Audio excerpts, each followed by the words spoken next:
Australia में cricket की दुनिया को हिला देने वाला अफसोसनाक वाकया पेश आया है। 17 साल नौजवान cricketer Ben Aston practice session के दौरान गेंद लगने से जान की बाजी हार गया। मकामी मीडिया के मुताबिक वाकया मेलबर्न ईस्ट में पेश आया, जब तरबियती सेशन के दौरान थ्रोइंग डिवाइस से फेंकी गई गेंद उनकी गर्दन पर जोर से लगी।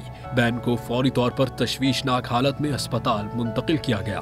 ताहम डॉक्टरों की तमाम कोशिशों के बावजूद वो जानवर न हो सके। क्रिकेट विक्टोरिया के मुताबिक बेन ने हेलमेट तो पहना हुआ था, मगर बदकिस्मती से उसमें गर्दन का हिफाजती हिस्सा मौजूद नहीं था, जिसकी कमी जानलेवा साबित हुई। ये सानिहा 11 साल कबल ऑस्ट्रेलियाई क्रिकेटर फ्लिप ह्यूज की अलमनाक मौत की याद ताज़ा कर गया।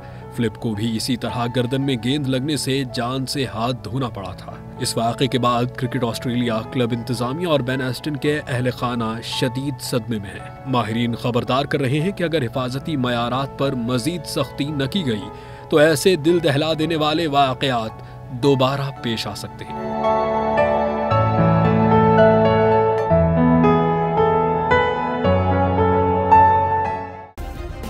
सब्सक्राइब करें और बेल दबाएं ताकि कोई खबर रह न जाए।